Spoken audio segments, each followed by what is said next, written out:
ಪತ್ರಿಕಾ ಹಾಗೂ ಮಾಧ್ಯಮದ ಸ್ನೇಹಿತರೆ, ಮೊನ್ನೆಯಿಂದ ಇನ್ನು ಕೇಂದ್ರ ಚುನಾವಣಾ ಆಯೋಗ ಕೈಗೆತ್ತಿಕೊಂಡಿರುವಂತಹ ಎಸ್ಐಆರ್ ಮತದಾರ ಪಟ್ಟಿಯ ಪರಿಷ್ಕರಣೆ ನಿಮಿತ್ತ ಕಲ್ಯಾಣ ಕರ್ನಾಟಕದ ಬೀದರ್, ಗುಲ್ಬರ್ಗಾ, ಯಾದಗಿರಿ, ರಾಯಚೂರು ಜಿಲ್ಲೆಯನ್ನು ಮುಗಿಸಿಕೊಂಡು ನೆನ್ನೆ ದಿನ ಬಳ್ಳಾರಿ, ವಿಜಯನಗರ ಮತ್ತು ಕೊಪ್ಪಳ ಜಿಲ್ಲೆಯನ್ನು ಮುಗಿಸಿಕೊಂಡು ಇವತ್ತು ಹಾವೇರಿನಲ್ಲಿ ಈ ಹಿಂದೂ ವಿರೋಧಿ ಕಾಂಗ್ರೆಸ್ ಸರ್ಕಾರದ ವಿರುದ್ಧ ಒಂದು ಬೃಹತ್ ಪ್ರತಿಭಟನೆಯನ್ನು ನಾವು ಹಮ್ಮಿಕೊಂಡಿದ್ದೇವೆ.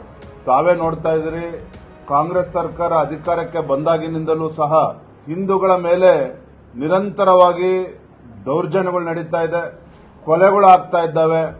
ರಾಜ್ಯ ಸರ್ಕಾರದ ಅಲ್ಪಸಂಖ್ಯಾತರ ಓಲೈಕೆಯ ರಾಜಕಾರಣ ಇಂಥ ಮತೀಯ ಶಕ್ತಿಗಳಿಗೆ ಒಂದು ರೀತಿ ಕರ್ನಾಟಕ ಅಂತ ಹೇಳಿದ್ರೆ ಸ್ವರ್ಗದ ಹಾಗ ಆಗಿದೆ. ಏನೇ ಮಾಡಿದ್ರೂ ಸಹ, ಏನೇ ದೌರ್ಜನ್ಯಗಳು, ಕೊಲೆಗಳು ಏನೇ ನಡೆದರೂ ಸಹ ತಮ್ಮನ್ನ ರಕ್ಷಣೆ ಮಾಡತಕ್ಕಂಥದಕ್ಕೆ ವಿಚಾರದಲ್ಲಿ ತಮ್ಮ ರಕ್ಷಣೆಗೆ ಕಾಂಗ್ರೆಸ್ ಸರ್ಕಾರವೇ ನಿಲ್ತದೆ ಅನ್ನುವ ಧೈರ್ಯ ಈ ಮತೀಯ ಶಕ್ತಿಗಳಿಗೆ ಬಂದಿರೋ ಪರಿಣಾಮವಾಗಿಯೇ ದಿನೇ ದಿನೇ ಇಂಥ ಪ್ರಕರಣಗಳು ಹೆಚ್ಚಾಗ್ತಾ ಇರುವಂತದ್ದು. ಇತ್ತೀಚೆಗೆ ತಾವು ನೋಡಿದ್ರೆ ಹಾವೇರಿ ಜಿಲ್ಲೆನಲ್ಲಿ ಹೋರಿ ಬೆದರಿಸ್ತಕ್ಕಂಥ ಒಂದು ಹಬ್ಬ, ಪಟಾಕಿ ಸಿಡಿಸಿದ್ರು ಅನ್ನೋ ಕಾರಣಕ್ಕೆ ಲೋಹಿತ್ ಕುರುಬರು ಮತ್ತು ಅವರ ಸಹಚರರ ಮೇಲೆ, ಸ್ನೇಹಿತರ ಮೇಲೆ ಮಾರಣಾಂತಿಕ ಹಲ್ಲೆ ಆಗಿರುವಂತದ್ದು ಕೂಡ ತಾವು ನೋಡಿದ್ದೀರಿ. ಕೈಯನ್ನ ಕಡಿದಾಕಿರುವಂತದ್ದು ನೋಡಿದಿರಿ. ಅದಾಗಿ 2 ದಿನದಲ್ಲೇನೆ ರಟ್ಟೆಹಳ್ಳಿನಲ್ಲಿ ಶಿವಾಜಿ ರಾವ್ ಅವರ ಮರಾಠ ಸಮಾಜಕ್ಕೆ ಸೇರಿರ್ತಕ್ಕಂಥ ಶಿವಾಜಿ ರಾವ್ ಅವರ ಮೇಲೂ ಕೂಡ ಕ್ಷುಲ್ಲಕ ಕಾರಣಕ್ಕೆ ಬರ್ಬರ ಹತ್ಯೆ ಆಗಿರುವಂತದ್ದು ಕೂಡ ತಾವು ನೋಡಿದ್ದೀರಿ. ಯಲ್ಲಾಪುರದಲ್ಲಾದಂತಹ ದಲಿತ ಮಹಿಳೆಯ ಹತ್ಯೆ ಇರಬಹುದು, ಕೊಪ್ಪಳದಲ್ಲಿ ಗವಿಸಿದ್ದಪ್ಪನ ಮೇಲೆ ಬರ್ಬರ ಹತ್ಯೆ ಆದ ನಂತರವೂ ಕೂಡ ಅವರ ತಂದೆ ತಾಯಂದಿರು ಪ್ರತಿಭಟನೆ ಮಾಡ್ತಾ ಇದ್ದಾರೆ ಸರ್ಕಾರದ ವಿರುದ್ಧ ಅಂತ ಹೇಳಿ. ಪ್ರಾಣ ಕಳ್ಕೊಂಡಂತ ಗವಿಸಿದ್ದಪ್ಪನ ಮೇಲೂ ಕೂಡ ರಾಜ್ಯ ಸರ್ಕಾರ, ಕಾಂಗ್ರೆಸ್ ಸರ್ಕಾರ ಪೋಕ್ಸೋ ಕೇಸನ್ನು ಹಾಕಿರುವಂತಹ ಘಟನೆನೂ ಕೂಡ ನಡೆದಿದೆ. ಈ ರೀತಿ ಕಾಂಗ್ರೆಸ್ ಸರ್ಕಾರ ಹಿಂದೂಗಳ ರಕ್ಷಣೆಗೆ ಬರದೇ ಇರುವಂತದ್ದು, ಮತೀಯ ಶಕ್ತಿಗಳಿಗೆ ಆಡಳಿತ ಪಕ್ಷದ ಶಾಸಕರು, ಸಚಿವರ ಹೇಳಿಕೆಗಳು, ಇವೆಲ್ಲವೂ ಕೂಡ ಅವರಿಗೆ ಮತ್ತಷ್ಟು ಧೈರ್ಯವನ್ನು ತಂದು ರಾಜ್ಯದ ಬೇರೆ ಬೇರೆಗಳಲ್ಲೂ ಕೂಡ ಈ ರೀತಿ ಪ್ರಕರಣಗಳೇನಾಗ್ತಾ ಇದ್ದಾವೆ, ಇವೆಲ್ಲವನ್ನು ಕೂಡ ವಿರೋಧಿಸಿ ರಾಜ್ಯ ಸರ್ಕಾರದ ಅಲ್ಪಸಂಖ್ಯಾತರ ಓಲೈಕೆಯ ರಾಜಕಾರಣವನ್ನ ವಿರೋಧಿಸಿ ಹಾವೇರಿನಲ್ಲಿ ಒಂದು ಬೃಹತ್ ಪ್ರತಿಭಟನೆಯನ್ನು ಕೂಡ ಹಮ್ಮಿಕೊಂಡಿದ್ದೇವೆ. ಮಾನ್ಯ ಬಸವರಾಜ ಬೊಮ್ಮಾಯಿಜಿಯವರು, ವಿರೋಧ ಪಕ್ಷದ ನಾಯಕರು, ಪಕ್ಷದ ಎಲ್ಲ ಹಿರಿಯ ಮುಖಂಡರು ಕೂಡ ಬರ್ತಾ ಇದ್ದಾರೆ.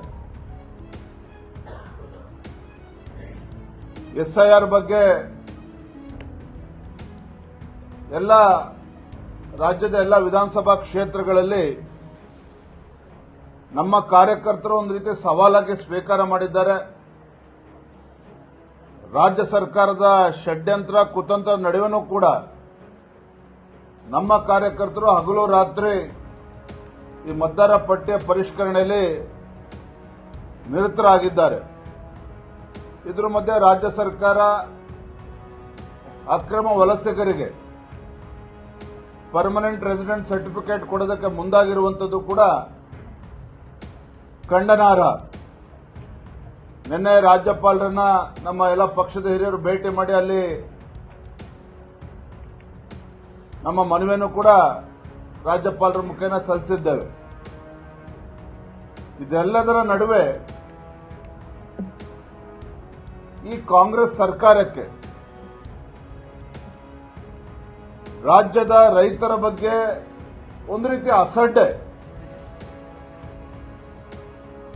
ಕಾಂಗ್ರೆಸ್ ಸರ್ಕಾರಕ್ಕೆ ರೈತರ ವಿಚಾರವನ್ನ ಯಾವುದನ್ನು ಕೂಡ ಗಂಭೀರವಾಗಿ ತೆಗೆದುಕೊಳ್ಳದೆ ಇರತಕ್ಕಂಥದ್ದು ಕೂಡ ನಾವು ನೋಡ್ತಾ ಇದ್ದೇವೆ.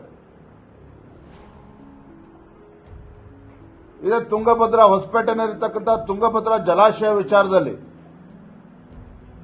ಕ್ರಸ್ಟ್ ಗೇಟ್ಗಳನ್ನ ರಿಪೇರಿ ಮಾಡೋದಕ್ಕೆ 24 ತಿಂಗಳು ಬೇಕಾಯ್ತು. ಇದೆ ಮಾನ್ಯ ಡಿ ಕೆ ಶಿವಕುಮಾರ್ಗೆ, ಅಂದಿನ ನೀರಾವರಿ ಸಚಿವರಿಗೆ. ಆದರೆ ಮುಖ್ಯಮಂತ್ರಿಗಳಾಗಿ ಅಧಿಕಾರ ವಹಿಸಿಕೊಂಡ 24 ಗಂಟೆಗಳಲ್ಲಿ ಬಿಡದಿನಲ್ಲಿ, ಬೆಂಗಳೂರಿನ ಬಿಡದಿನಲ್ಲಿ ರೈತರ ಫಲವತ್ತಾಗಿರ್ತಕ್ಕಂಥ ಜಮೀನನ್ನ ಕಿತ್ಕೊಳ್ತಕ್ಕಂಥ ದುಸ್ಸಾಹಸಕ್ಕೆ ಕೈ ಹಾಕ್ತಾರೆ.